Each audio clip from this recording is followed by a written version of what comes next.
uno en el que nuestro héroe se enamora. 2 meses antes, a diferencia de la mayoría de sus conocidos, Gregory Bridgerton creía en el amor verdadero. Tendría que haber sido un necio para no creer en él. Ha de tenerse en cuenta lo siguiente: su hermano mayor, Anthony; su hermana mayor, Daphne; sus otros hermanos, Benedict y Colin; por no hablar de sus hermanas Eloise, Francesca, irritante pero cierto, Jacinthe. Todos ellos, todos, estaban felizmente enamorados de sus cónyuges. Para la mayoría de los hombres, tal situación solo sería frustrante, pero para Gregory, que había nacido con un espíritu extraordinariamente alegre, si bien fastidioso de cuando en cuando según su hermana pequeña, ello solo significaba que no le quedaba más remedio que creer lo obvio: el amor existía. No era un vaporoso producto de la imaginación, ideado para impedir que los poetas perecieran de inanición.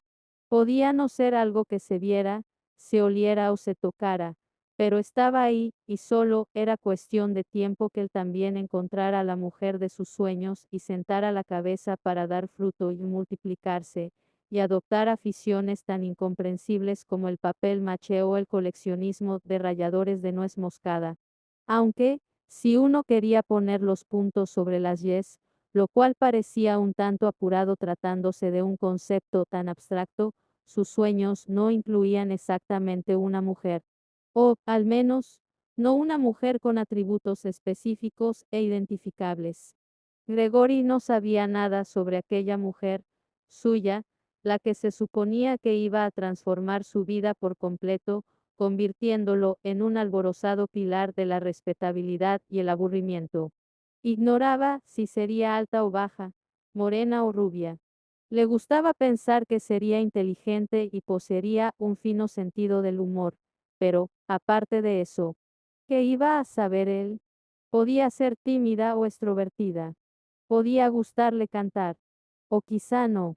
Tal vez fuera una amazona de tez sonrojada por pasar tanto tiempo a la intemperie. Gregory no lo sabía.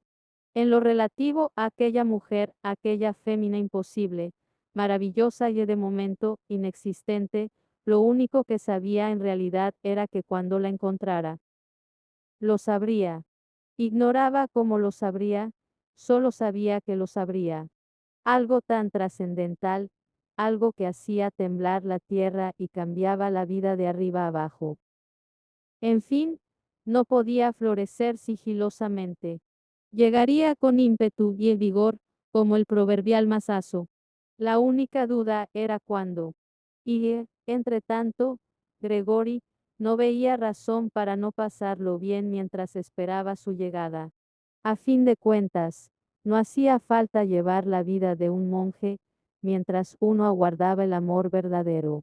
Gregory era, a decir de todos, un londinense bastante típico, con una renta cómoda, aunque en absoluto exuberante, montones de amigos y una cabeza, lo bastante despejada como para saber cuándo dejar una mesa de juego. En el mercado matrimonial era considerado un partido bastante bueno, aunque no precisamente de los mejores. Los cuartos hijos nunca llamaban mucho la atención, y las señoras de la alta sociedad siempre recurrían a él cuando necesitaban un soltero apetecible para equilibrar el número de invitados a una cena, cosa que le permitía estirar un poco más la mencionada renta, lo cual era siempre una ventaja. Tal vez debiera tener alguna aspiración más en la vida, alguna meta, o simplemente una tarea significativa que cumplir. Pero eso podía esperar. No, pronto, estaba seguro, todo se aclararía. Sabría qué era lo que quería hacer y con quién deseaba hacerlo, y entre tanto, no, se divertía. Al menos, ahora mismo. O sea, en este preciso instante, Gregory estaba sentado en un sillón de cuero, en uno bastante cómodo, y no es que ello tenga ninguna importancia en el asunto, aparte del hecho de que la comodidad le inducía a soñar despierto, lo que a su vez le inducía a no escuchar a su hermano, quien, es preciso decirlo, estaba de pie a unos 2 metros de él, discurseando acerca de tal o cual cosa, con la inclusión casi segura de diversas variaciones de los conceptos deber y responsabilidad, Gregory no le prestaba atención. Rara vez se la prestaba. Bueno, de vez en cuando, sí, pero... Gregory, Gregory. Gregory levantó la mirada, pestañeando. Anthony tenía los brazos cruzados, lo cual nunca era buena señal. Anthony era el vizconde Bridgerton desde hacía más de 20 años. Y aunque fuera Gregory, era el primero en admitirlo, el mejor de los hermanos, habría sido un señor feudal de primera. Te pido disculpas por interrumpir tus cavilaciones, sean cuales sean, dijo Anthony secamente, pero ¿has oído por casualidad algo de lo que he dicho? Diligencia, repitió Gregory como un loro, inclinando la cabeza con lo que le pareció gravedad suficiente, claridad de miras. En efecto, dijo Anthony, y Gregory se felicitó por una actuación tan inspirada, va siendo hora de que busques un propósito en la vida. Por supuesto, murmuró Gregory, más que nada porque se había saltado la cena y tenía hambre, y había oído que su cuñada iba a servir un refrigerio en el jardín. Además, no tenía sentido discutir con Anthony. Jamás. Debes cambiar. Escoger un nuevo rumbo. En efecto, quizás hubiera emparedados. En ese momento podía comerse unos 40 de aquellos pequeñitos, sin corteza. Gregory. La voz de Anthony tenía aquel tono. El tono que, aunque imposible de describir, era bastante fácil de reconocer. Y Gregory sabía que era hora de prestar atención. Sí, dijo, porque, a decir verdad, era asombroso lo bien que una sola sílaba podía posponer una frase auténtica, espero ingresar en el clero. Anthony se paró en seco. Se quedó muerto, helado, frío. Gregory se detuvo a saborear aquel momento. Lástima que tuviera que convertirse en un condenado vicario para conseguirlo. ¿Cómo has dicho? Murmuró por fin su hermano. No tengo muchas alternativas, respondió Gregory. Y, al pronunciar aquellas palabras, cayó en la cuenta de que era la primera vez que las decía. De alguna forma, aquello las hacía más reales, más permanentes, es el ejército o el clero, continuó, y, bueno, hay que reconocerlo, tengo una pésima puntería. Anthony no dijo nada. Todos sabían que aquello era cierto. Pasado un momento de violento silencio, Anthony murmuró, hay espadas. Sí, pero con la suerte que tengo me destinarán al Sudán. Gregory se estremeció, no es por ponerme puntilloso, pero ese calor. ¿Tú querrías ir? No, claro que no, contestó Anthony inmediatamente. Y le añadió Gregory, que empezaba a divertirse esta mamá. Hubo una pausa.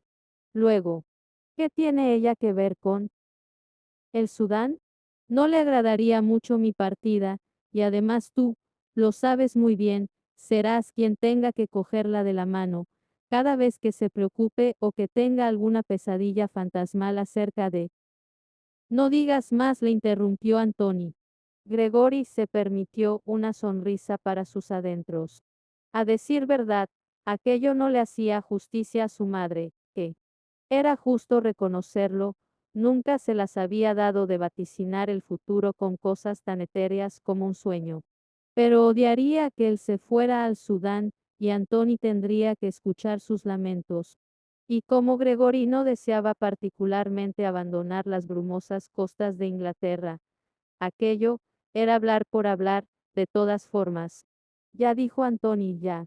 Me alegra, entonces, que finalmente hayamos podido tener esta conversación. Gregory miró el reloj. Anthony carraspeó y, cuando volvió a hablar, había un deje de impaciencia en su voz. Y que finalmente estés pensando en el futuro. Gregory sintió que algo se le tensaba en la parte de atrás de la mandíbula. Solo tengo 26 años, le recordó, soy muy joven para que repitas tanto la palabra finalmente. Anthony se limitó a enarcar una ceja. ¿Quieres que me ponga en contacto con el arzobispo? ¿Que te busque una parroquia? El pecho de Gregory se encogió en un inesperado ataque de tos. No, dijo cuando pudo, Todavía no, al menos.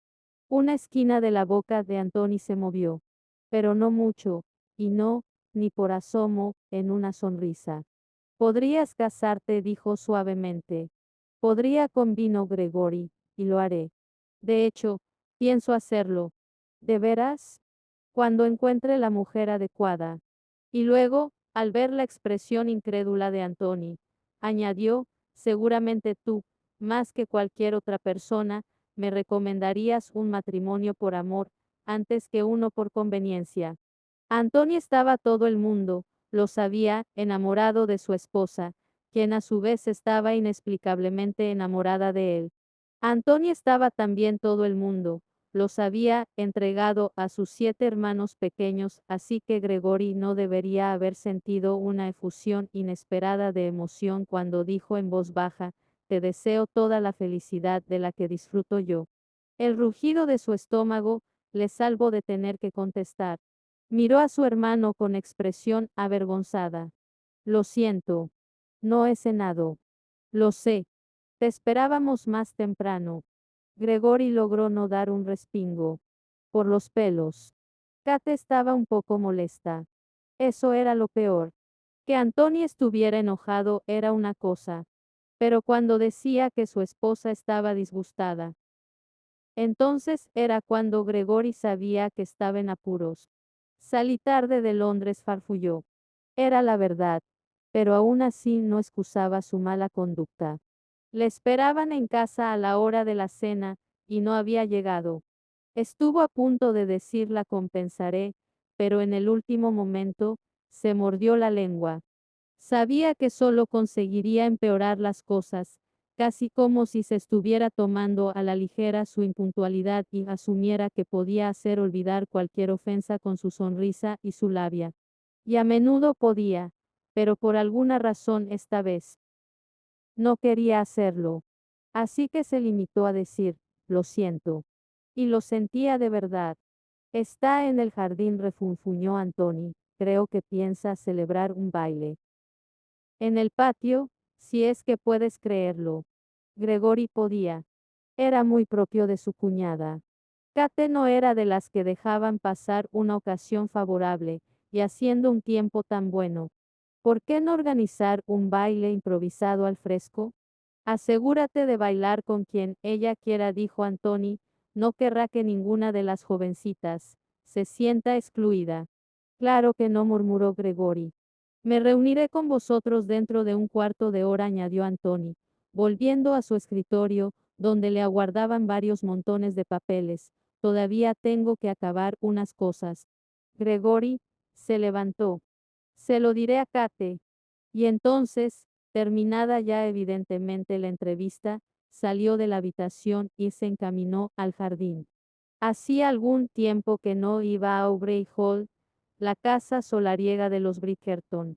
La familia se reunía allí, en Kent, en Navidad, por supuesto, pero a decir verdad, Gregory no sentía que aquella casa fuera su hogar, ni lo había sentido nunca. Tras la muerte de su padre, su madre había hecho algo poco convencional y había desarraigado a la familia, prefiriendo pasar casi todo el año en Londres. Ella nunca lo había dicho, pero Gregory siempre había sospechado que aquella casa, antigua y elegante, contenía demasiados recuerdos. De ahí que Gregory siempre se hubiera sentido más a gusto en la ciudad que en el campo. La casa de su infancia era Bridgerton House, en Londres, no Aubrey Hall. Aún así, disfrutaba de sus visitas, y siempre se apuntaba a actividades bucólicas, tales como montar a caballo y nadar cuando la temperatura del lago lo permitía y, cosa rara, le gustaba el cambio de ritmo. Le gustaba sentir el aire limpio y apacible después de pasar meses en la ciudad. Y le gustaba poder dejar todo aquello atrás cuando se le hacía demasiado limpio y apacible. Los festejos de esa noche iban a celebrarse en el Prado del Sur, o eso le había dicho el mayordomo al llegar esa tarde. Parecía un buen lugar para una fete al aire libre. Terreno llano, vistas sobre el lago y un patio espacioso con sitios de sobra para los menos enérgicos. Al acercarse al largo salón que se abría al jardín, oyó entrar por las puertas francesas un suave murmullo de voces. No sabía con certeza a cuántas personas había invitado su cuñada a la fiesta, seguramente serían entre 20 y 30. Lo bastante pocas como para que la fiesta fuera íntima, pero suficientes para que uno pudiera escapar en busca de un poco de paz y tranquilidad sin dejar un hueco visible en la reunión.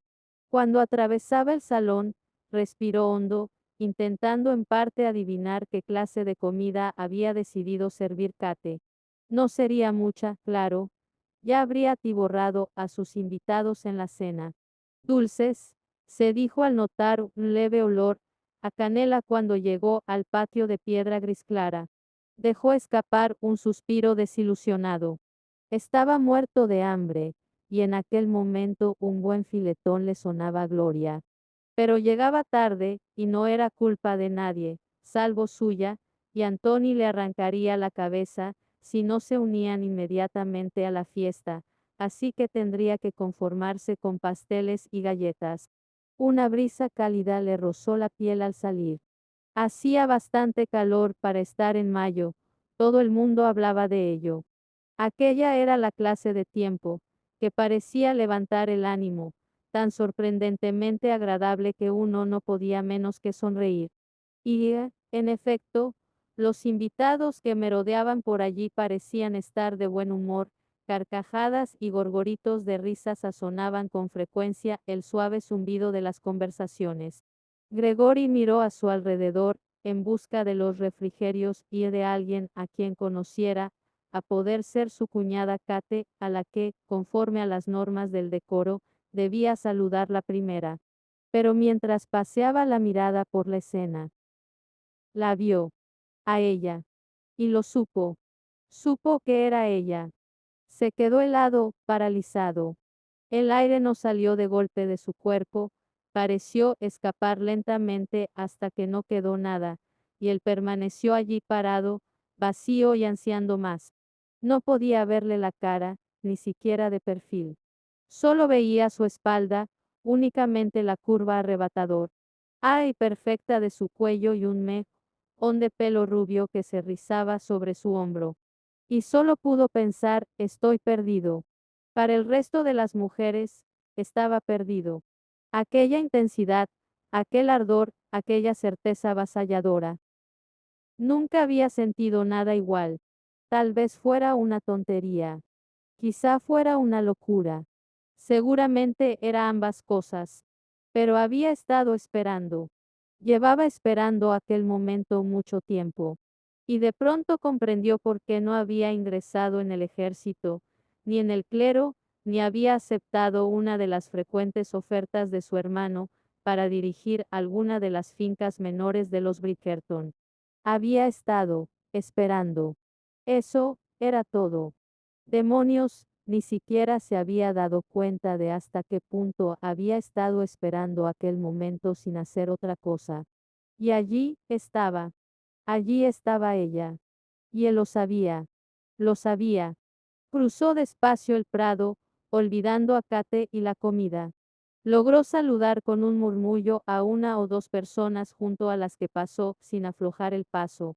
Tenía que llegar hasta ella.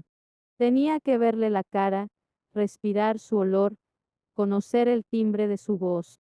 Y entonces llegó y se quedó parado a unos metros de ella. Estaba sin aliento, estupefacto, casi colmado por el simple hecho de estar en su presencia. Ella estaba hablando con otra joven. La conversación era lo bastante animada como para que saltara a la vista que eran amigas. Gregory se quedó allí un momento, observándolas, hasta que se volvieron lentamente y le vieron allí. Sonrió, suavemente, solo un poquito, y dijo, ¿cómo están? Lucinda Bernati, más conocida para quienes la conocían como Lucky, sofocó un gruñido al volverse hacia el caballero, que se había acercado a ella sigilosamente, seguramente para mirar a Hermione con ojos de cordero, como hacían, en fin, todos al conocer a Hermione. Eran gajes del oficio por ser amiga de Hermione Watson. Hermione coleccionaba corazones rotos como el viejo vicario de la abadía coleccionaba mariposas. La única diferencia era, naturalmente, que Hermione no atravesaba los ejemplares de su colección con odiosos alfileres. A decir verdad, Hermione no deseaba romperle el corazón a ningún caballero, ni jamás se proponía hacerlo. Eran cosas que pasaban. Lucky ya estaba acostumbrada. Hermione era Hermione, con su cabello rubio claro del color de la mantequilla, su cara en forma de corazón y sus ojos enormes y bien separados, del más sorprendente tono de verde. Lucky, por su parte, era. En fin, no era Hermione, eso estaba claro. Era simplemente ella misma, y casi siempre le bastaba con eso. Lucky era, en casi todos los aspectos visibles, un poquitín menos que Hermione. Un poco menos rubia, un poco menos delgada, un poco menos alta. El color de sus ojos era un poco menos vívido, gris azulado, en realidad, bastante bonitos si se los comparaba con los de cualquiera, que no fuera Hermione, pero de poco le servía, porque nunca iba a ninguna parte sin Hermione. Había llegado a aquella pasmosa conclusión un día que no estaba prestando atención a sus lecciones de composición y literatura inglesa en la escuela de la señorita Moss para señoritas excepcionales, de la que Hermione y ella habían sido alumnas 3 años. Lucky era un poquito menos. O quizá, si uno quería expresarlo con menos crudeza, era simplemente no tanto. Era, suponía, razonablemente atractiva, con aquel aire sano y tradicional, como de rosa inglesa, pero los hombres rara vez está bien, nunca se quedaban patidifusos en su presencia. Hermione, en cambio, en Finch era una suerte que fuera tan buena persona.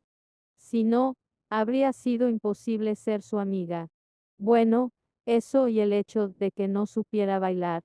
El vals, el minué, la cuadrilla, daba igual. Si había música y movimiento por medio, Hermione era incapaz. Y eso era encantador. Lucky no se consideraba una persona especialmente superficial y, si alguien le hubiera preguntado, habría insistido en que de buena gana, se arrojaría delante de un carruaje por su mejor amiga, pero había una especie de gratificante justicia en el hecho de que la joven más bella de Inglaterra tuviera 2 pies izquierdos, y al menos uno de ellos cojo, metafóricamente hablando. Y ahora allí había otro hombre, claro, no otro pie. Y guapo, además. Alto, aunque no demasiado, con el pelo castaño claro y una sonrisa bastante bonita. Y también un brillo en los ojos, cuyo color Lucky no distinguía en la penumbra. Eso por no decir que en realidad no podía verle los ojos, porque no le estaba mirando a ella. Estaba mirando a Hermione, como hacían siempre los hombres. Y entonces hizo algo sumamente extraño. Tras desvelar su nombre Lucky, debería haber adivinado que era un Bridgerton por su aspecto, se inclinó y le besó la mano primero a ella. Lucky se quedó sin respiración. Después, naturalmente, se dio cuenta de lo que pretendía. Och era bueno. Era realmente bueno. Nada podía granjearle a un hombre la simpatía de Hermione con más rapidez que un cumplido a Lucky. Lástima que el corazón de Hermione ya estuviera ocupado. En fin, al menos sería divertido ver desarrollarse el drama. Soy la señorita Hermione Watson, estaba diciendo Hermione, y Lucky se dio cuenta de que la táctica del señor Bridgerton era doblemente astuta. Al besar la mano de Hermione, en segundo lugar, podía demorarse sobre ella, y luego sería Hermione quien tendría que hacer las presentaciones. Lucky estaba casi impresionada.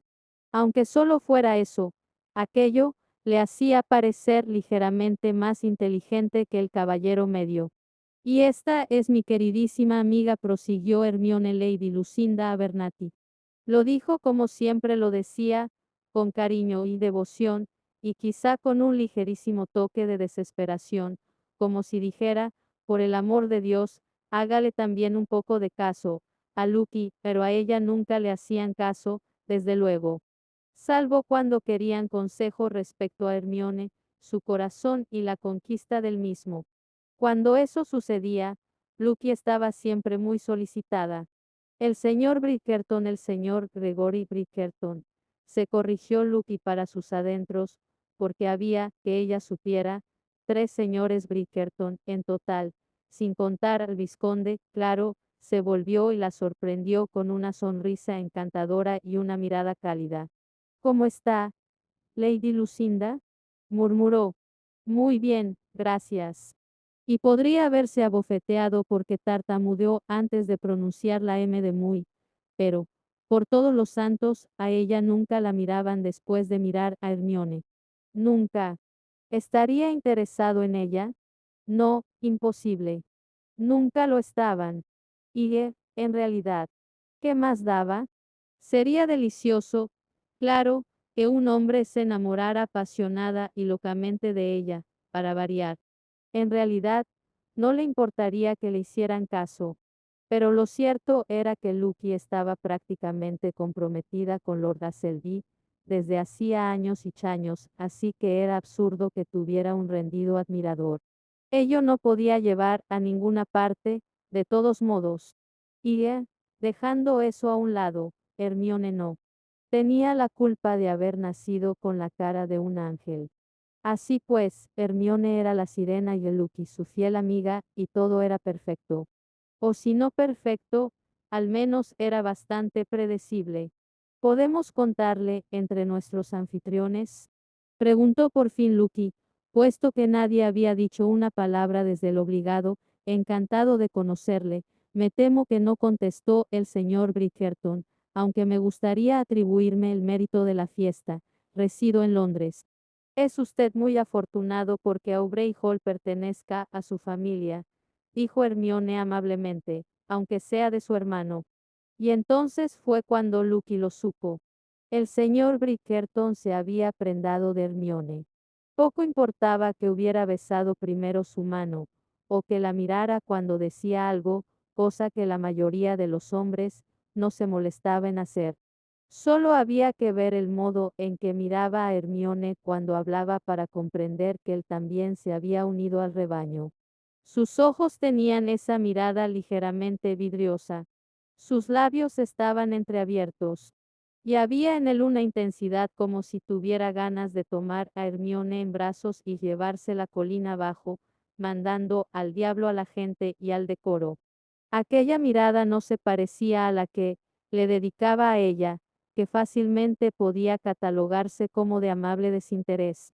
O quizá quisiera decir, ¿por qué está usted en medio y me impide tomar a Hermione en brazos y llevarme la colina abajo, y al diablo con la gente y el decoro? No era una desilusión, exactamente.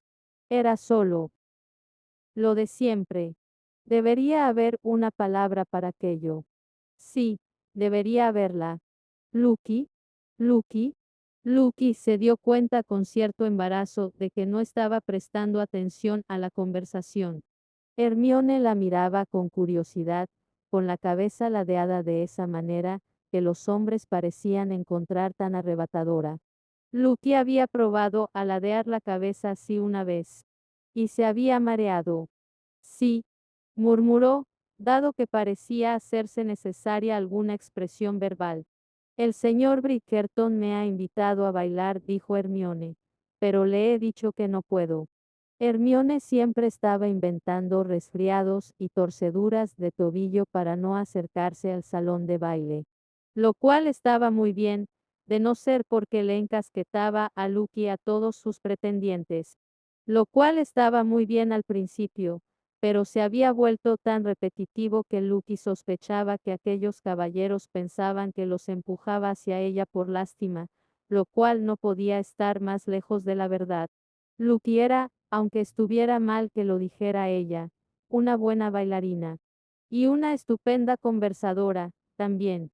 Será un placer para mí bailar con Lady Lucinda, dijo el señor Bridgerton, porque, en realidad, ¿qué otra cosa podía decir? Así pues, Lucky esbozó una sonrisa, no del todo sincera, pero sonrisa al fin y al cabo, y dejó que la condujera al patio.